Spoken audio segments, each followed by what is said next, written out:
Good morning, good afternoon, good evening, folks. Michael Zuber, one rental at a time. It is March 30th. Folks, Q1 is almost over. Let that sink in. Q1 is almost over. We've got 9 months left in calendar year 2022. I want to ask you one question. What are you doing to change and or hopefully improve your financial future? One thing I hope you all are doing, and thank you for all the daily viewers, is watching this channel. This channel, unlike many others, is really out to help you.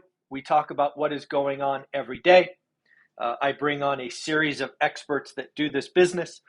We really are trying to help. So hopefully that comes through. We don't always get it right, but we are always trying. So hopefully this is part of your daily discipline. If you're looking to be a real estate investor, hopefully you've signed up for the course already, How to Get Started One Rental at a Time. This is the time to do the work. I believe we are entering a shift in the real estate market. I believe it is very likely that it will be flat for the next several years, which is great for me. Appreciation or markets that are like this are not healthy, make bad investors look good, and it makes it hard for people that are doing the work because euphoria takes over. So my hope is you are doing the work, you have a buy box, you are tracking, and yes, folks, the real estate slowdown is in force. This will be the time for us to find great deals. It will be easier, but not easy. I hope that comes through. Real estate slowdown does not mean a crash, at least not a crash in price like so many people want me to say. But I digress. Let's congratulate two more people who got their deals. Try, congratulations, your card will go out in the mail. And Jarrett, your card will go out in the mail. Jarrett, I'm sorry, I should have shared yours yesterday. It got lost on my desk, so my bad. But Jared and Try, congratulations, your cards will go out. And then next, yesterday, I posted a video called Housing Market, Is It Time to Sell? That was my kind review of Reventure Consulting. As I mentioned on the weekend, I felt attacked. A lot of the Reventure Consulting, he's a very big channel. A lot of their viewers came to my channel over the weekend on Sunday and inundated me with comments. Some of them were pleasant, which I copied and included in my presentation. Some of them were not nice, and those were deleted, and I blocked those people. But here's the deal. In my opinion, that article or that video from Reventure Consulting that said income was the key driver of housing crashes is missing a key variable. It is using partial data sets. It is double counting. It has confirmation bias. It doesn't understand that wages are the largest driver of inflation. There is no chance that 2005 flat income caused the Great Recession. That is a leap beyond leaps. And then finally, we are not in the biggest bubble of all time. Again, I don't want to do reviews, but when I feel attacked by a bully, yes, Reventure Consulting is a huge channel. And when their viewers or his viewers wants to attack me and bully me, I don't usually respond well. So I had to do it. On to the daily financial news. Lots and lots of important stuff going on today. Subtle things that we have to pay attention to. First, yesterday, for a brief moment in time, the 2 and 10s inverted. Earlier in the week, we talked about the 5-year and 30-year, but yesterday, the dreaded 2-10 inversion happened. It was for a little time. We are not technically inverted right now, but it did happen. That is all fancy talk. That is all talking heads, all of that stuff. But here's what I want you to understand. The Fed has to get back to neutral. You are going to hear people talk about that, and I'm afraid not enough people know what neutral or the Fed's neutrality means. So let's give you a little education. Fed being at neutral means the Fed rate, the only thing the Fed controls. The Fed doesn't control treasuries. The Fed doesn't control mortgages. They influence, but they don't control. In order for the Fed to be neutral, the Fed rate, the front end, has to equal inflation. Now, for the Fed, just so we know, and there's no confusion, the Fed's favorite inflation metric is PCE, not CPI, not PPI. Okay? So let's not get misguided about which inflation gauge. The Fed likes PCE, so we will use PCE. The Fed today, folks, we have negative rates. Negative rates. We will have negative rates all year. The Fed is racing to 2%, 2.5%. Or if you bothered to watch my whiteboard presentation, I think they're going to get to 3% this year. So again, I do have a playlist called Whiteboard where I'm trying to put my thoughts down. Check it out. I think that's a pretty important video. I lay out 4 critical metrics for 2022 and 2023. So pretty important stuff. I read something wild yesterday. Wild. Wall Street are players, man. Just players. Wall Street is already betting on the first Fed rate cut. Let that sink in, folks. People are betting on the first Fed rate cut. Basically, they say the Fed's going to do what the Fed always does. They're going to raise too fast, too high, and they're going to have to cut. There are already bets being taken that we will have a 1/4 point cut in Q4 of 2023. I think that is wild. But yes, that is coming. More and more proof that trouble ahead for retail sales. This is something that I have talked about for several weeks now. The consumer is retreating. We talked about U.S. auto sales yesterday, I believe. We talked about the 6-figure families pulling back, most importantly. Now we have, so that was the high end, right? Making over 6 figures a year. Now the low end, the low income. Folks, they're hurting. How could they not hurting? Gas, food, rent. It's tough. What we are seeing now is companies like Dollar Tree and all of these that focus on that segment are hurting. Traffic is down. You have to expect this stuff. We are heading into a recession. We are in stagflation. A recession is coming. Watch my 2022 and 2023 prediction for when I think it's coming. Folks, did you have any idea how much fraud, all-out fraud, theft there was in the PPP program? Remember we talked about that? Hundreds of billions of dollars given to companies when the government shut us down. Turns out that the fraud could be upwards of $80 billion. People were buying Lamborghinis, Ferraris, Bentleys, and lots of Teslas. I have reported in the last year how Ferrari and Lamborghini had record years. I'm just curious what percentage of those sales were from fraudsters. Think about that. 80 billions of our tax revenue given to people who lied and stole. Crazy. MicroStrategy is at it again. Yes, folks, they are looking to Michael Saylor, if you don't know, CEO of MicroStrategy. He is getting a loan against his Bitcoin to buy more Bitcoin. Let that sink in. Let me just say Michael Saylor is clearly committed.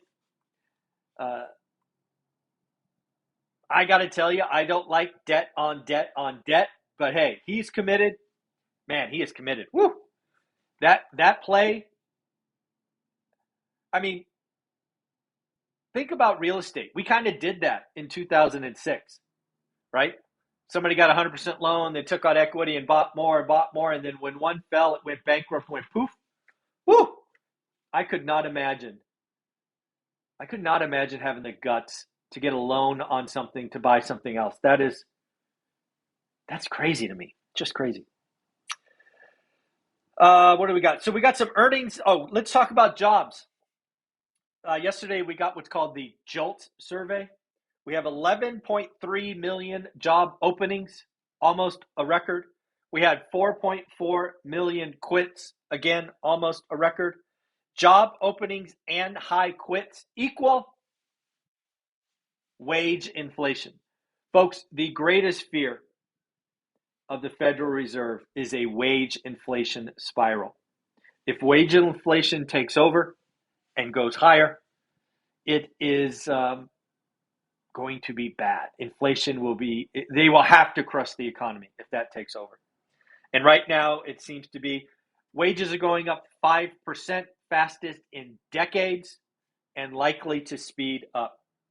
We got mortgage refi demand now down 60%.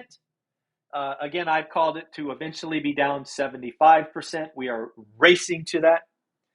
The average mortgage rate, wow. The average mortgage rate reported by the Mortgage Bankers Association as of last week was 4.8%. Crazy. We got some earnings that we talked about during the week. Chewy surprised me. They missed top and bottom. If you don't know what Chewy is, essentially it's online pets, pet toys and treats and food. Missed top and bottom. To me, that is a red flag. Think about China. Remember we talked about China like, I don't know, was that 5 months ago when we got this little indicator about Starbucks? It's like, what the hell happened? Why did they stop buying Starbucks? Starbucks are $6, $7. That was a red flag that told us all this other stuff was coming. I wonder if Chewy will be the first sign that the American consumer is just done, right? People love their pets. I have 2 pets sleeping under my desk right now.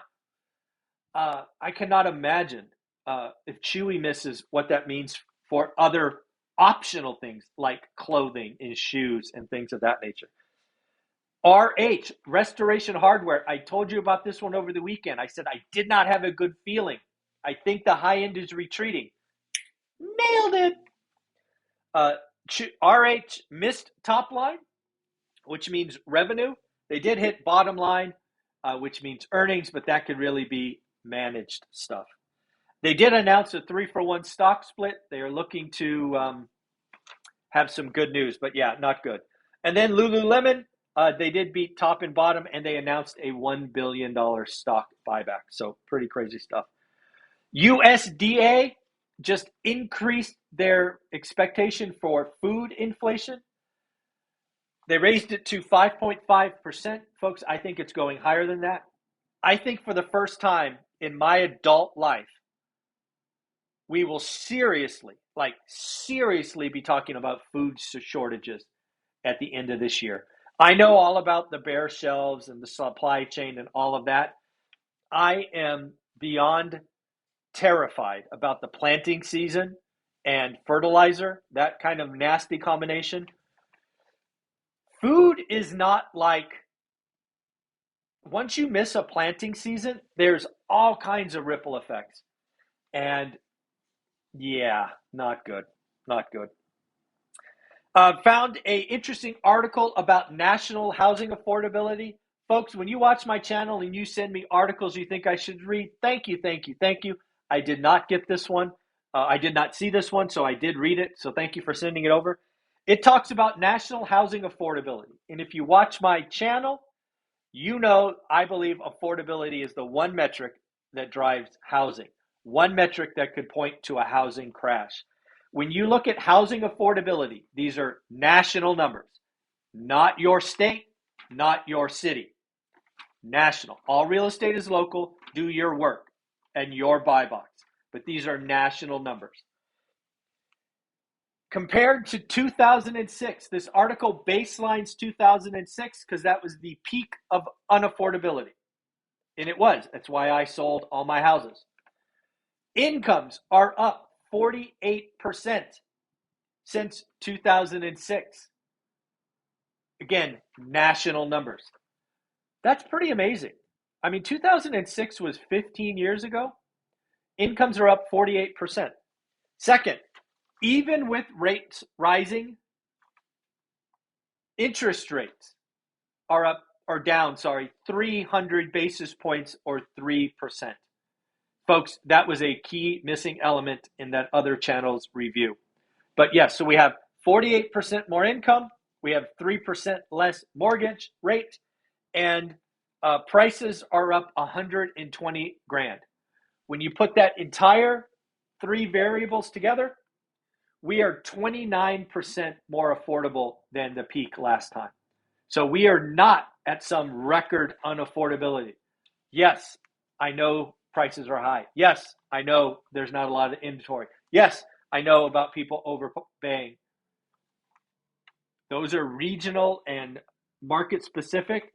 When you talk nationally, we are simply not at or even near the '06 peak. And then finally, the rich in China.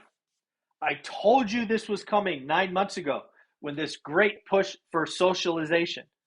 The entrepreneurs, the rich, the folks that were really making a difference, they are now moving their money to Singapore. They are getting out of China. They are moving to Singapore. They are opening family offices. When you adopt socialism, entrepreneurs, capitalists run away because, again, they will not be treated well and you go backwards. So, folks, I have a lot of amazing stuff. I actually have a metric that is going to become critical for the next 3 to 5 years that I do not believe has ever been discussed. I'm going to announce it with Anna Kelly here at 8 o'clock, and I'm going to ask all of my experts for their opinions. So we are going to build a spreadsheet together. It is going to be amazing. So I look forward to this. Again, remember, like, subscribe, share articles, keep being positive, do the work. Yes, you can use inflation to get rich. Yes, no housing crash, no housing run up. It is going to be a great time to be a real estate investor. And one last time, Jarrett and Try, congratulations. Your cards will go out today. Bye-bye.